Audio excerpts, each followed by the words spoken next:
आजच सबस्क्राईब करा आणि आपल्या आवडत्या मालिकांचा आनंद लुटा. माई मी निघाले. हो दादा लवकर चला ना.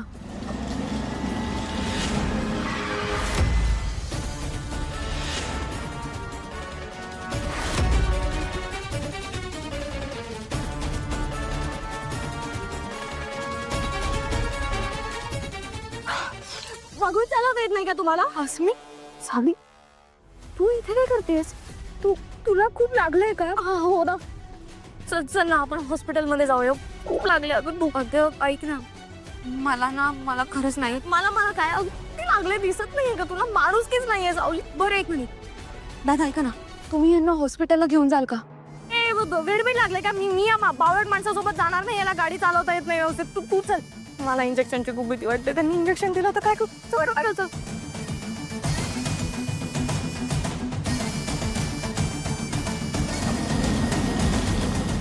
पिंकू शेट म्हात्रे, कसं वाटते तुम्हाला अंतिम फेरीत पोहोचून? मला कसं वाटतंय,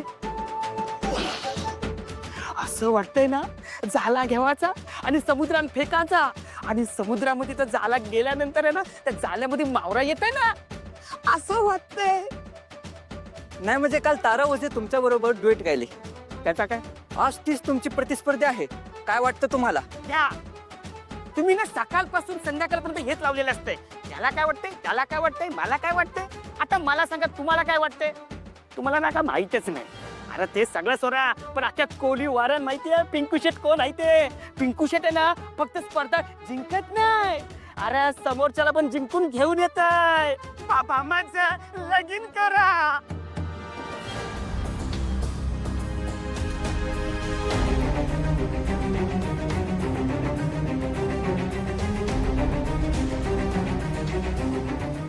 काय झालं मम्मा? सावली फोन उचलत नाहीये. हट, जर ती आलीच नाही तर? तारा, अगं जर ती नाही आली तर इन्सल्ट होईल का सगळ्यांसमोर माझा? मम्मा कमॉन तारा, प्लीज इतकं निगेटिव्ह बोलू नको. येईल ती.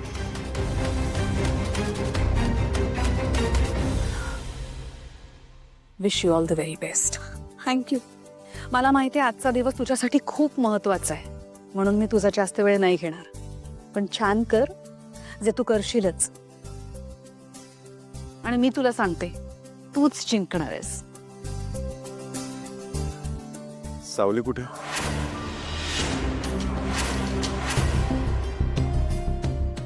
काय माहित. आय मीन बघ ना, खरं कार्यक्रम सुरू होण्याची वेळ झाली. तिने आतापर्यंत पोचायला होतं इथे. काय फरक पडतो? नाही, ती जर का इथे आली नाही तर काय फरक पडेल? तिने ताराची सगळी तयारी करून दिली असेल ना. आणि उलट मित्र म्हणते ती नाहीये ना, ते बरंच आहे. आपली तारा जिंकेल तरी. आणि तिला सुद्धा कळू दे, तिच्या वाचून तुम्हा दोघींचं काहीही अडत नाही. नाही अगं तसं नाही आहे. म्हणजे तारा रेडी आहे, पण बाकी तिचं सगळे चेंजेस, मेकअप, सगळं सेटअप ती बघते ना, त्यामुळे जरा टेन्शन होत आहे. आली कशी नाही आहे अजूनही. सावली आमच्या आधी निघाली होती.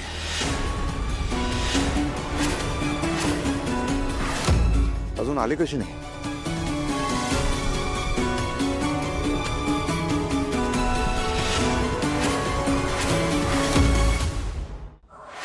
हा फार काही लागलेलं नाहीये. मी तुम्हाला एक पेन किलरचं इंजेक्शन देतो. नाही नको पेन किलरचं इंजेक्शन नको.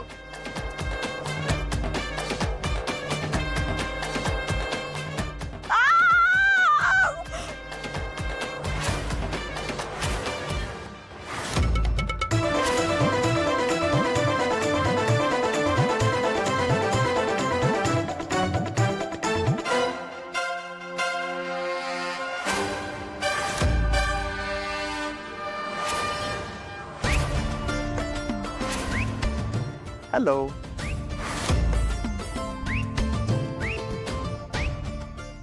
कोण तुम्ही आणि सावली कुठे आहे? Good question.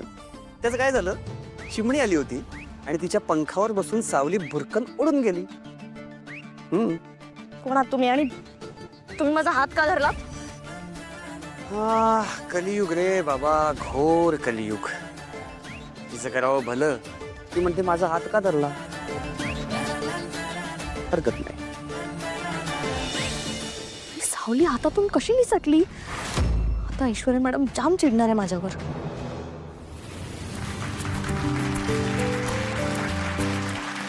तर पुन्हा एकदा तुम्हा सर्वांचं स्वागत स्वरयज्ञ पुणे या मानाच्या स्पर्धेच्या महांतिम सोहळ्यामध्ये. आणि त्याचे प्रायोजक आहे मेहंदारे म्युझिक कंपनी. जोरदार टाळ्या. आपल्या कार्यक्रमाचे प्रमुख पाहुणे यांना मी रंगमंचावर आमंत्रित करतो. रूपम कॉस्मेटिकचे सीईओ सारंग मेहंदळे, कंपनीचे सर्वेसर्वा तिलोत्तमा मॅडम आणि सोम मेंदळे यांना त्यांनी स्टेजवर यायचं आहे.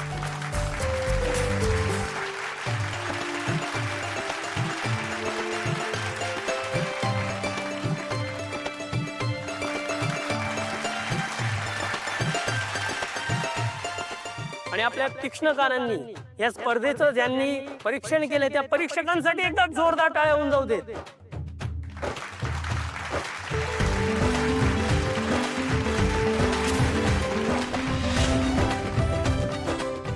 मी मान्यवरांना विनंती करतो की त्यांनी स्थानापन्न व्हायचंय.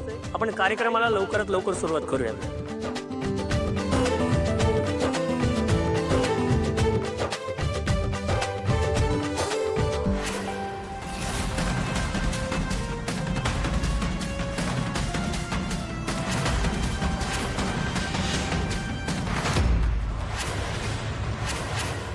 या स्पर्धेला प्रचंड असं वैभव लाभलंय. पण मला ना जुन्या आयोजकांची एक गोष्ट खटकली. एका हिऱ्याची पारख जशी सोनाराला असते, तशी खऱ्या कलेची पारख एका खऱ्या कलाकारालाच असू शकते. मी बरोबर बोलले ना जगन्नाथराव?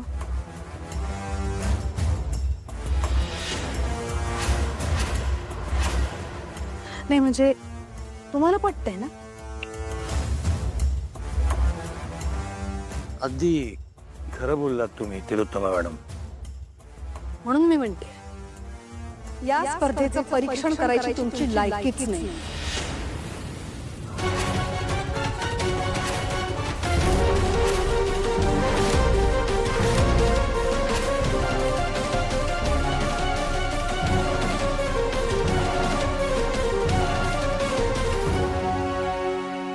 चला, जगन्नाथजी चाललेत.